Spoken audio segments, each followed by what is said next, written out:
Ivoiriennes, Ivoiriens, habitants de la Côte d'Ivoire, chers amis de la Côte d'Ivoire partout dans le monde. Ce jeudi 7 août, jour anniversaire de l'indépendance de notre pays, me donne l'agréable occasion de m'adresser à vous.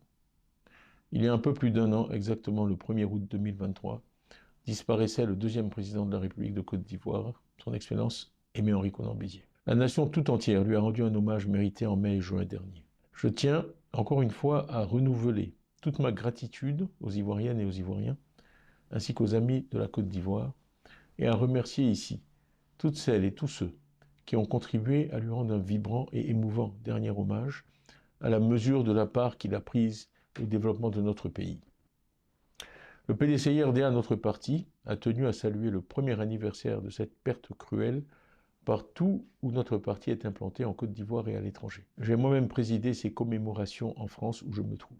J'ai une pensée émue pour sa veuve et sa famille et leur exprime ici toute ma sollicitude. Ivoiriennes, Ivoiriens, alors que nous célébrons le 64e anniversaire de l'indépendance du pays fondé par Félix Houphouët-Boigny, j'aimerais vous demander de m'accorder quelques minutes de votre temps aujourd'hui pour que nous réfléchissions ensemble au sens profond de l'action qu'a menée pendant toute sa vie ce grand homme, le père de notre nation. Cela me paraît nécessaire car nous entrerons dans quelques mois dans une année essentielle pour l'avenir de notre pays, avec une élection présidentielle en octobre 2025. Le 7 août est chaque année une date toute particulière dans le calendrier de notre nation.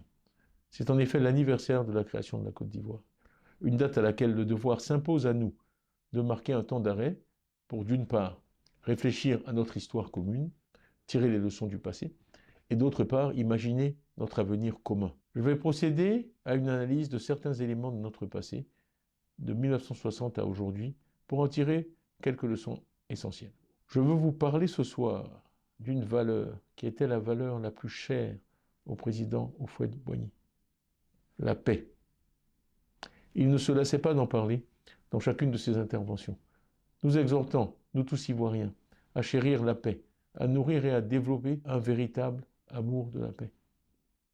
Comme il aimait à le dire, avec toute l'éloquence qui le caractérisait, la paix, ce n'est pas un mot, c'est un comportement. L'histoire de notre pays est là pour nous démontrer et nous rappeler à quel point il avait raison. Je vais utiliser ici, une fois de plus, une mesure internationalement reconnue de développement, l'IDH, ou Indice de développement humain. Les experts en développement ont toujours souhaité disposer d'une mesure qui permette de comparer les nations de la façon la plus objective possible entre elles et dans le temps. L'IDH mesure en effet, pour simplifier, 1. L'espérance de vie. Combien d'années les citoyens d'un pays peuvent espérer vivre à la naissance? 2. L'éducation. Combien d'années passent à l'école les enfants d'un pays? Et 3. Le niveau de vie. Est-ce que les citoyens d'un pays peuvent se nourrir, se loger, se déplacer, etc. L'IDH, c'est donc la durée de vie, l'éducation et le niveau de vie. Ces mesures sont effectuées chaque année pour tous les pays, à partir de données fournies par les gouvernements de chaque pays eux-mêmes. De même que le mètre ou le kilogramme ont été adoptés comme mesure par tous les scientifiques du monde, personne ne conteste sérieusement la valeur et la pertinence de cet indicateur. Alors penchons-nous ensemble sur l'histoire que nous raconte l'IDH de la Côte d'Ivoire, au-delà de la polémique politicienne. Quand le président Houphouët-Boigny, paix à son âme, nous quittait en décembre 1993, l'IDH de la Côte d'Ivoire était de 118, c'est-à-dire que nous étions classés 118e dans le monde, en termes de développement humain. Un rang tout à fait honorable pour une jeune nation. Quand le PDCI quitta le pouvoir en décembre 1999, nous étions classés 125e dans le monde. 125e dans le monde. Beaucoup d'entre vous sont trop jeunes pour avoir vécu dans une Côte d'Ivoire qui occupait un tel rang. Peut-être éprouvez-vous de l'impatience à écouter ceux d'entre nous qui sont plus âgés que vous parler avec nostalgie de ces années. Et je le comprends. Nous essayons en fait de vous dire deux choses importantes. La première, c'est qu'il est possible pour un pays d'Afrique de l'Ouest, à force de travail et d'ambition, de tenir son rang parmi les nations. Je peux vous dire que tous les Ivoiriens se sentaient fiers des progrès accomplis par leur pays parmi les nations africaines. La deuxième chose que nous essayons de vous dire, à vous les plus jeunes d'entre nous, est que c'est la paix qui a régné en Côte d'Ivoire pendant les décennies qui ont suivi notre indépendance. C'est donc la paix qui nous a permis d'effectuer de tels progrès dans les domaines qui comptent le plus pour tout pays, à savoir la santé et l'éducation, à la différence de pays qui, eux, avaient cédé à la tentation de la violence. Mais que s'est-il passé ensuite, depuis 1999? À la fin de l'année 2000, en 12 mois seulement, notre pays était passé de la 125e place à la 141e place. Pardon. Une chute de 16 places, la plus importante jamais enregistrée par notre pays dans son histoire en une seule année. C'est là qu'eut lieu le premier grand décrochage dont nous nous sommes jamais remis. Après les conflits et la violence qui ont meurtri notre pays pendant la décennie 2000-2010, nous étions en 2010 167e dans le monde. Et malgré tous les efforts déployés depuis, nous étions encore 166e en 2015, puis 159e en 2022. Je ne citerai pas notre classement en 2023, compte tenu de la polémique que j'ai vue se développer depuis mon discours de Soubry il y a quelques semaines. C'est là, franchement, une tempête dans un verre d'eau. Ce dont je parle ici se déroule sur des décennies et est trop important pour que je me laisse entraîner dans des débats stériles. Je parle de la vie de chacune et de chacun d'entre nous. C'est un sujet à la fois trop sérieux et trop important pour que l'on se permette de l'utiliser à des fins bassement politiciennes. Ce que j'essaie donc de vous dire, c'est que le message de Houphouët-Boigny prend toute sa valeur quand nous suivons l'évolution du développement humain dans notre pays au fil des ans.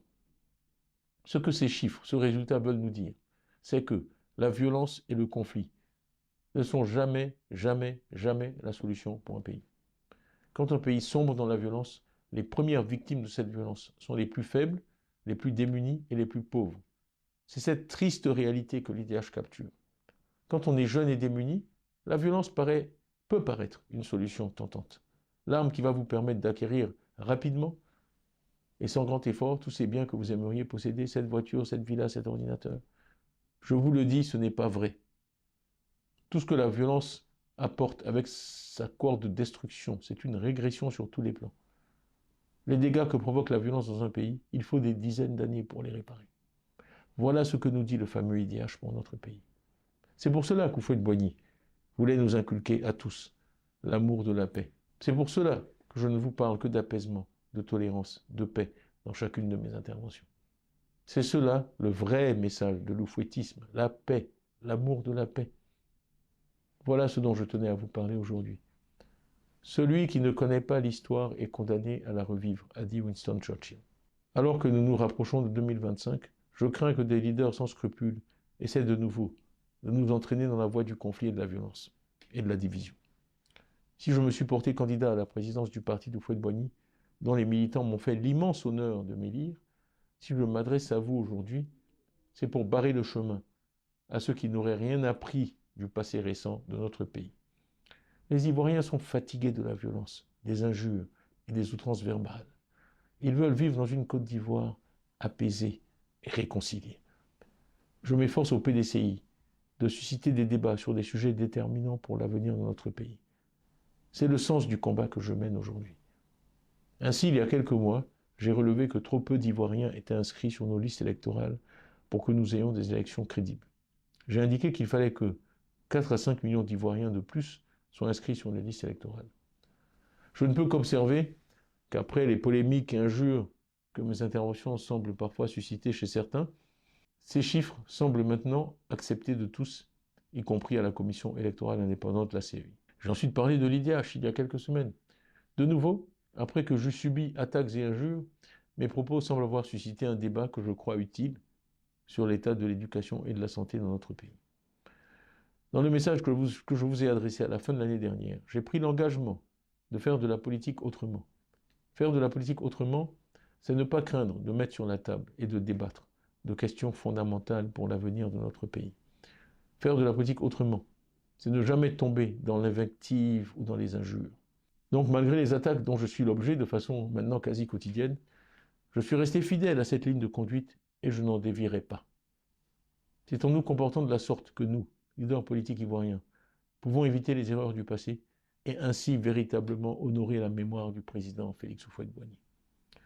Tous les jours, quand je les rencontre, les Ivoiriens me disent à quel point ils apprécient ma démarche et celle du PDCI. Et je dois avouer que cela me fait chaud au cœur et m'encourage à poursuivre dans cette voie. Les adhésions au PDCI sont bien la preuve que cette approche plaît aux Ivoiriens et suscite chez eux un engouement réel. Je les en remercie et je m'en réjouis. Comme le président Houphouët l'a si bien et si souvent dit, la paix ce n'est pas un mot, c'est un comportement. Ce sont donc bien nos comportements qui comptent et nos comportements seuls. Avant de clore mon propos, je veux revenir sur l'actualité récente de notre pays. Sur le plan social, Si on peut se féliciter du succès éclatant de nos éléphants lors de la CAN 2023 et de la bonne organisation de ce rendez-vous sportif continental par le gouvernement, nous regrettons les déguerpissements sans ménagement de population que nous avons tous pu observer avec tristesse depuis. Pendant la dernière semaine du mois de juillet, le cas d'Adjamé, où il y a eu de violentes échauffourées, fut particulièrement choquant. Et je tiens à exprimer ici ma compassion aux victimes de ces circonstances malheureuses. S'il est parfois nécessaire de procéder à des déplacements involontaires de population dans le cadre de projets de développement, nous invitons les autorités à respecter les normes internationales dans ce domaine qui imposent la concertation avec les populations, leur dédommagement et le cas échéant leur relogement. Je me réjouis que le chef de l'État ait annoncé des mesures dans ce sens dans son discours du 6 août et nous suivrons de près la mise en œuvre de ces mesures. Faire de la politique autrement, c'est aussi saluer, comme je viens de le faire, les initiatives du gouvernement lorsqu'elles vont dans le bon sens. Cela participe du patriotisme, du vrai patriotisme. Ivoirienne, Ivoirien, le PDCRD est porteur d'un projet social, économique et politique qui met avant tout l'accent sur la personne humaine, les femmes et les hommes de ce pays. Un projet qui fera régner la paix dans un pays de tolérance, un pays fier de sa diversité et qui offre à ses enfants, quel que soit leur lieu de naissance, leur religion ou leur ethnie, leur chance. 2025 sera une année particulièrement importante pour notre pays. Nous souhaitons qu'enfin l'année prochaine, les Ivoiriens fassent l'expérience d'une élection transparente, crédible, inclusive et apaisée. Nous travaillons dans ce sens avec la société civile et différents partis politiques. Ivoiriens et Ivoiriens habitants de la Côte d'Ivoire, le 7 août est notre fête. Je veux avoir une pensée ici pour nos athlètes qui participent actuellement aux Jeux de la 33e Olympiade à Paris. Ils illustrent avec brio le dynamisme de notre jeunesse et sans vouloir diminuer le mérite de nos athlètes masculins, je veux néanmoins saluer le travail effectué par les dirigeants de notre sport pour la promotion du sport chez les femmes. Nos athlètes ivoiriennes ont eu une participation fort remarquée à ces Jeux, avec une Ivoirienne en finale du 100 mètres et une autre en finale du 200 mètres. Elles donnent ainsi à des milliards de téléspectateurs à travers le monde une image positive de la femme ivoirienne et de la femme africaine. Le 7 août est aussi une fête marquée par un défilé militaire, ce qui me donne l'occasion de rendre un hommage mérité et appuyé aux officiers, sous-officiers, gendarmes, soldats, marins et aviateurs qui assurent notre sécurité et garantissent le respect de notre souveraineté. Nous comptons sur nos armées, sur leurs compétences, sur leur dévouement, sur leur sens du devoir et de la République. Que prévale dans notre pays un sentiment de solidarité avec nos corps habillés en ce jour mémorable de la célébration de nos armées, gardiennes des principes qui fondent notre République pour le service et au service de la Côte d'Ivoire. La paix, notre bien commun le plus précieux, n'est possible que grâce à ces femmes et à ces hommes qui assurent notre sécurité à l'intérieur du pays, mais aussi sur nos frontières, sur terre, sur mer et dans les airs. Ivoiriennes, Ivoiriens, habitants de la Côte d'Ivoire, le PDCIRDA par ma voix vous engage à continuer à construire une Côte d'Ivoire fidèle à la vision originelle du président Félix Houphouët-Boigny. Une Côte d'Ivoire unie, paisible, tolérante et fraternelle. Bonne fête de l'indépendance, vive la Côte d'Ivoire, vive la République.